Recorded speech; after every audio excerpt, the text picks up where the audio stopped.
Introduction of Yala National Park.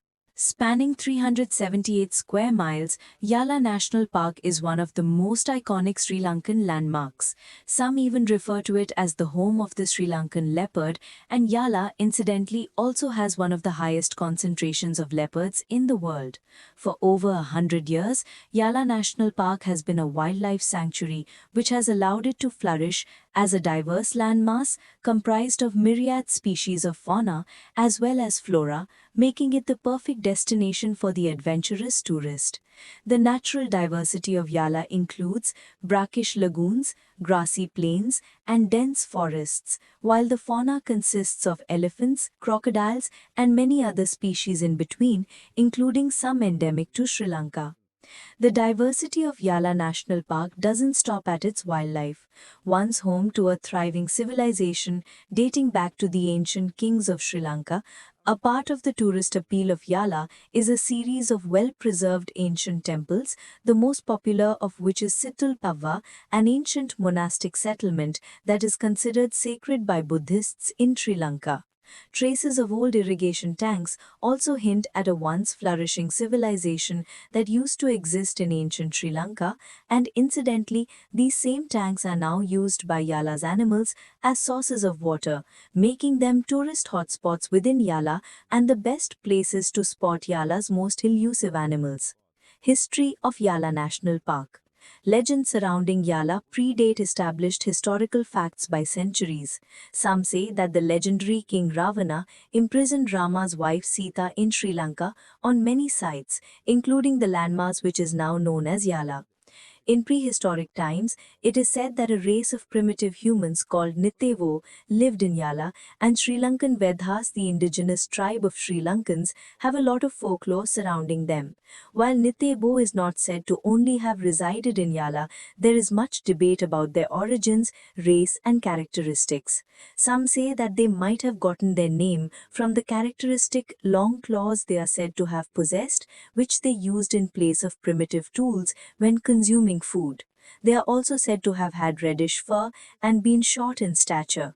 Vedhas are said to be sworn enemies of Nitevo because they apparently were known to attack Vedhas in their sleep. Certain places in Yala are rumored to have artifacts thought to have been used by the Nitevo of Yala, such as hollowed-out tortoise shells. The Bambara Sthulawa cave inside Yala is said to be the site of the final battle between the Vedhas and Nitevo, which was won by the Vedhas. Moving back to well-established facts. In ancient times, Sithulpawwa or Chittalapabbadha, the Hill of the Quiet Mind, was an ancient Buddhist monastery that can trace its history dating back to the 2nd century BC during the reign of King Kavantissa. Sithulpawwa consists of many historic sites which include a cave with paintings over 2000 years old, as well as a temple atop a resident rock that rises above the surrounding wilderness, all of which can be visited when visiting Yala. In fact, Sithulpawwa has a separate direct entrance that Buddhist devotees use. Located close by is the famed Mughal Mahaviharaya, which is said to be the famed site where King Kavantissa married Princess Bihara Mahadevi after she was sacrificed to the ocean by her father, King Kelanitissa, and landed in King Kavantissa's kingdom. It is said that King Kavantissa built the temple on the exact site where he married Princess Bihara Mahadevi.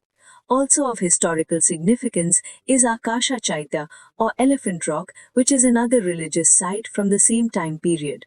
All of these sites have ancient stupas, monasteries, and other similar infrastructure, which hints at its once glorious past as the grounds of a thriving human civilization. Yala National Park also has many ancient paddy lands, stone pillars with ancient Brahmi inscriptions, and drip ledge caves inhabited by Arhats, enlightened Buddhist monks, which point to its rich history as part of a thriving ancient civilization. The climate and vibe of Yala National Park. The best time to visit Yala National Park is from February to July, when the water levels are low and more animals gather together near the larger sources of water. Safaris which start at around 6 a.m. when the park opens or around 4 p.m. when the animals come back out after the harsh afternoon heat are usually most successful. If done right, tourists will likely encounter buffaloes, elephants, crocodiles, and monkeys during their safari. Sri Lanka considers Yala National Park an important wildlife reserve and therefore promotes the concept of ecotourism within and around the park. The Sri Lankan government advises tourists to leave little or no impact on the natural habitat of Yala. This means that Sri Lanka's ecotourism policy invites tourists to observe nature without harming it, even encouraging tourists to spy on the animals rather than disturb them. This also ensures that tourists can observe the maximum number of animals possible because the animals respond well to the minimally invasive tourist. Yala National Park is bordered by the sea on one side, and visitors are allowed to visit the beach near the Tsunami Memorial, which was erected because Yala National Park was also one of the areas of Sri Lanka affected by the 2004 tsunami. Miraculously, no animals from Yala are reported to have died during the tsunami, which some feel is an indication of the presence of a sixth sense by animals that allowed them to run to safety. Only a part of Yala was affected by the tsunami. Yala's current inhabitants. Yala is home to 44 species of mammals and 215 species of birds. Apart from leopards, some of the most noteworthy species include elephants, peacocks, spotted deer, and jackals. Yala also has around 40 species of reptiles, the most noteworthy among them being the marsh crocodile, and around 15 species of amphibians. Some mammals that are found in Yala are endemic to Sri Lanka. Two of the more famous examples would be the Sri Lankan sloth bear, Melursus ursinus inornatus, and the Sri Lankan sambar deer, Rusa unicolor unicolor. The Sri Lankan sloth bears in Yala are nocturnal and therefore best spotted by safari goers at dusk or early in the morning. Similar to sloths, the Sri Lankan sloth bear is also very reclusive and is rarely seen with other sloth bears except during mating season or if a mother and cubs are spotted together. The only species of bear known to carry cubs on their backs, Sri Lankan sloth bears use a variety of different calls and facial expressions to communicate. Because they cannot go for long periods without water, safari goers who visit watering holes during dawn or dusk are the most likely to spot these shy, interesting bears. Contrary to the Sri Lankan sloth bear, Sri Lankan sambar deer are often seen in large herds at Yala. One of the largest subspecies of deer found in the world, the Sri Lankan sambar deer can easily be recognized by their antlers, the largest antlers in both size and body. Sri Lanka has one of the highest densities in Asia of Crocodilus baluster, commonly referred to as mugger or marsh crocodiles. A literal living dinosaur who has remained unchanged for over 65 million years. Although they may seem scary, the crocodiles at Yala play a vital role in the ecosystem of the park by ensuring that there is no overpopulation of other species. While crocodiles are very keen and skilled hunters, they can be safely viewed from a tourist safari jeep. Flora of Yala National Park. Tourism related to flora is best accomplished in February or March, as this is when tourists can see Yala's flora in full bloom following the rain from the northeast monsoon. Yala is referred to as a seasonal monsoon forest for this reason, but also because many plants shed their leaves during the dry season. The dry section of Yala is dominated by a few species, such as mountain pomegranate, which is known in Sri Lanka as kukuraman. They take the form of short trees of less than 5 meters on average, and their rigid, woody branches extend horizontally with single short branchlets bearing the plant's iconic white flowers and globular yellow fruit. Another dominant tree in the scrub zone of Yala is the palu tree, Manilkara hexandra, which is commonly used in Sri Lanka for timber. The tree has a heavy, straight trunk and a dark green, compact canopy. The palu tree has small oval-shaped berries and whitish flowers. As tourists move away from the dry scrub zone towards the waterways of Yala, they will encounter iconic Sri Lankan trees such as kumbak, which thrive best on the banks of waterways. Native to Sri Lanka, kumbak trees are famous and valued by Sri Lankans for many reasons, such as the ample shade they provide and the wood of the tree being used locally to make furniture. Kumbak trees are quite beautiful because their leaves turn bright red when old, and the tree also has small cream-colored flowers and tiny fruits. Although it might seem much easier to photograph the flora of Yala rather than its fauna, there are a few factors that budding photographers need to be mindful of when taking photographs of the flora of Yala.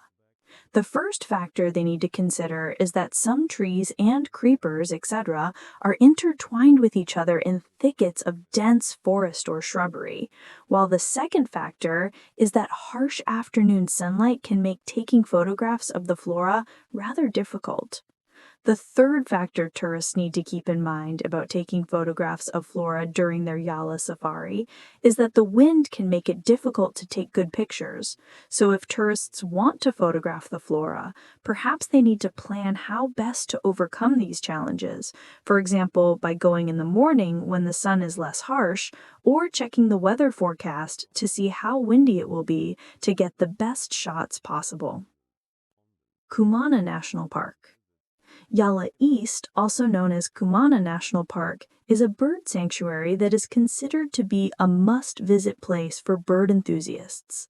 The most significant feature of this sanctuary is Kumana Vilu, a 200-hectare natural swamp lake spanning 200 hectares, which is the nesting place for many birds in May and June. A half-mile-long, narrow channel feeds the lake from the Kumbakan Oya, thus creating the perfect sanctuary for many birds including herons, pelicans, painted storks, white ibis, lesser cormorants, spoonbills, and egrets.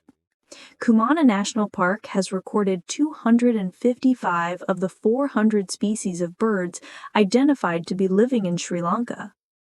Apart from Kumanavilu, there are also many irrigation tanks and lagoons scattered across Kumana, which are also popular among the many migratory birds that use the sanctuary as an important resting stop from April to May. Coming from Siberia are the pintail snipes, who join the purple heron, the common moorhen, black-winged stilt, pheasant-tailed jacana, lesser whistling duck, and waterfowl. Safety. The rules in place at Yala are for the safety of both safari goers and the animals who call Yala their home. Tourists are not allowed to feed animals.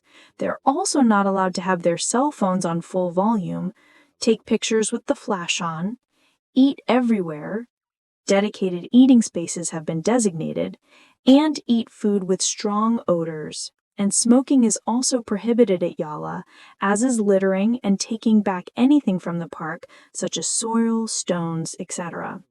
It is also strictly prohibited for safari goers to remain inside Yala National Park after dark, so make sure to leave the park before it closes at 6 p.m. Although one might think that the carnivorous leopard is the most dangerous animal in Yala, it is the herbivorous elephant that tourists have to watch out for even more, because elephants tend to travel in herds and get unsettled easily. Therefore, safari goers are advised to be cautious around elephants to avoid agitating them. In case of an emergency, safari goers are advised to stay calm and listen carefully to the instructions of their trekker. If the trekker is not present, they're advised to turn off their engine and stay inside their vehicles at all times. It may be a good idea to list down important phone numbers tourists can contact in case of an emergency. However, it must be noted that trekkers are highly trained, and if tourists are with their trekker, then it is very unlikely that they will encounter situations where they need any external assistance. Another reason why tourists should follow the instructions of their trekker and stay with them at all times. A terror-free space. Once rarely visited due to terror attacks, which led to the park being closed at times during Sri Lanka's 30-year-long civil war, Yala National Park was quickly restored to its former glory in 2009 following the end of the war. Sri Lanka's Department of Wildlife Conservation developed Yala by repairing waterholes, using controlled burning to help pave the way for grass that could feed grazing animals such as elephants, and removing all invasive flora that had grown unchecked before the restoration. This helped rebuild Yala into the #1 destination for safari tourism in Sri Lanka, and Yala has had a very steady avalanche of tourism ever since. Yala is memorable for many reasons, depending on whether tourists are most interested in birds, wildlife, or archaeology. They can get specialized tours that cater to their specific tourism needs. Tourists just need to remember to book everything early. With the planning out of the way, they can enjoy their trip and get the best possible Yala safari experience.